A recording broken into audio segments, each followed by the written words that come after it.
Olá, torcedores! Meu nome é Rildo e estamos começando mais um episódio do quadro Histórias do Galo. Roda a vinheta!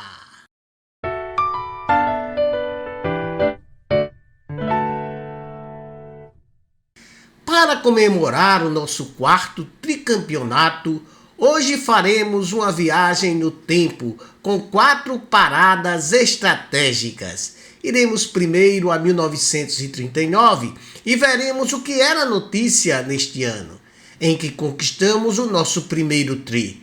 Do mesmo modo, faremos breves paradas em 1978 e em 2017.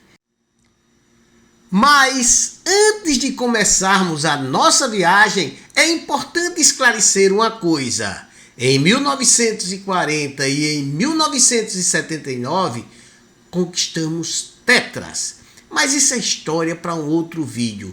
Por enquanto, vamos calçar as sandálias da humildade e falar apenas dos 4 tricampeonatos do maior de Alagoas.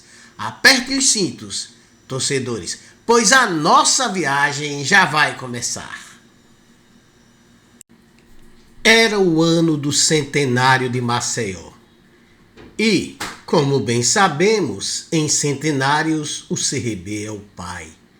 Mas não só de coisas boas vivia o mundo. No primeiro dia de setembro, o mundo assistiu aterrorizado à invasão da Polônia pela Alemanha nazista. Era o início da Segunda Guerra Mundial. Exatamente um mês após esse dia fatídico da história, no 1º de outubro, o CRB trucidaria o CSA no estádio da Pajuçara, no jogo que ficou conhecido como o Jogo da Sofia. 6-0, sem pena nem dó, sendo 2 gols de Arlindo, 2 gols de Duda, 1 de Regis e 1 de Ramalho. Era o primeiro tri do Galo.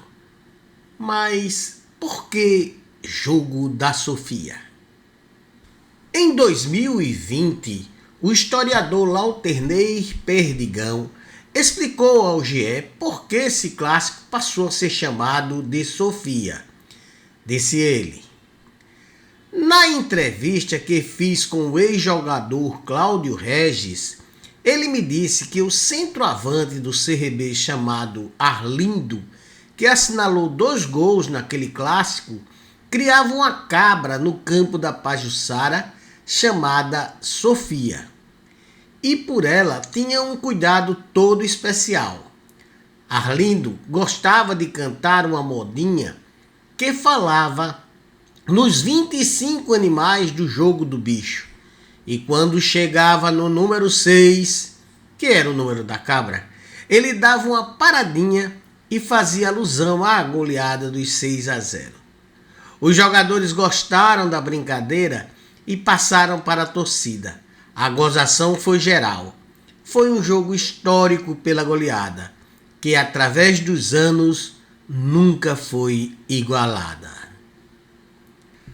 A base do time campeão estadual em 1939 tinha Humberto, Oswaldo e Bacurau, Ariston, Gabino e Gilfredo, Cláudio, Regis e Ventania, Arlindo, Duda Bocão e Ramalho.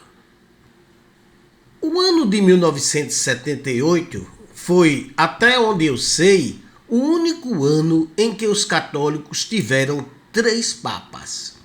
O ano começou com o pontificado de Paulo VI, que faleceu em agosto e foi sucedido pelo Papa João Paulo I, que faleceu 33 dias depois de ser eleito, e por sua vez foi sucedido pelo carismático Papa João Paulo II em 16 de outubro. Neste ano, o CRB montou um dos melhores times de sua história e foi buscar o segundo tri entre 1976 e 1978. Joãozinho Paulista, maior ídolo do clube, foi um dos destaques desse tri na década de 70. E em entrevista ao GE, lembrou como era o Galo nesse tempo. Na nossa época, tínhamos jogadores que enchiam os olhos, jogadores de alto nível, que estão na nossa lembrança até hoje.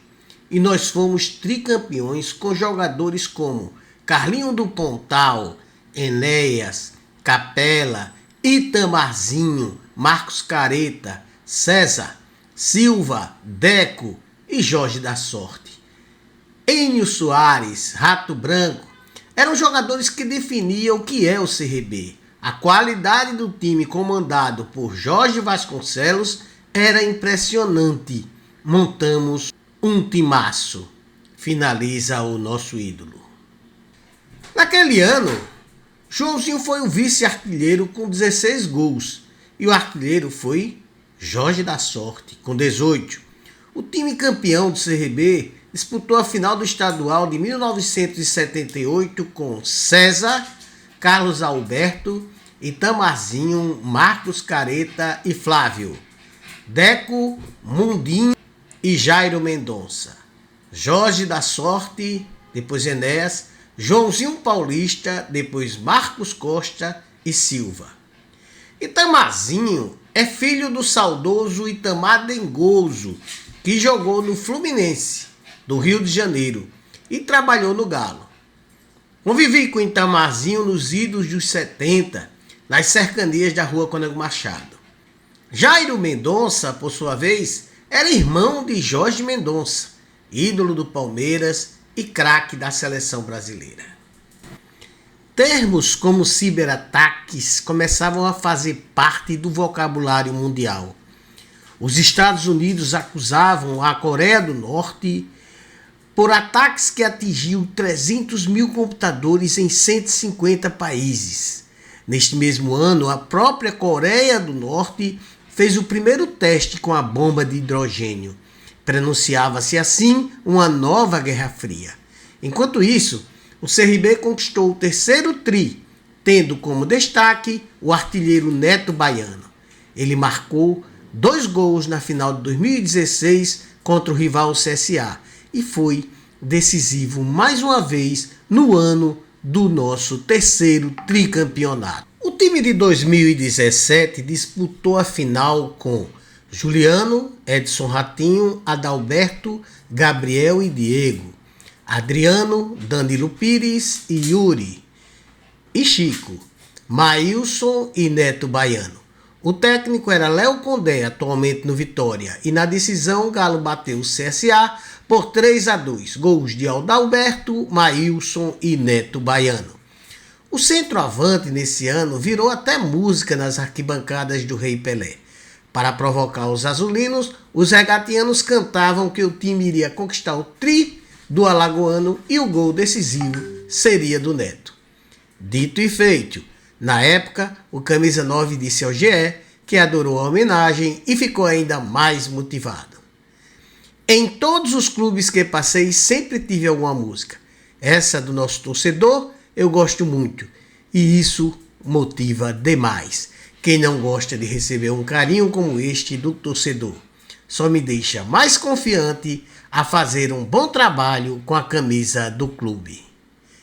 Disse Neto. Estamos de volta ao presente e todos nós vivemos a conquista do nosso 4º tetra no dia 6 de abril de 2024.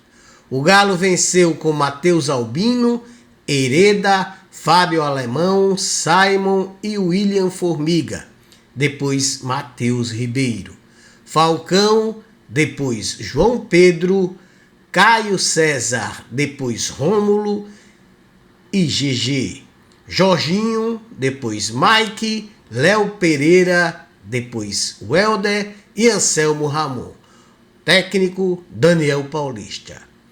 Difícil falar de destaques numa jornada tão vitoriosa, mas ficam registrados como representantes desta geração vitoriosa 4 personagens marcantes: Alemão, Falcão, Anselmo Ramon e o mestre Daniel Paulista. Até a próxima, torcedor!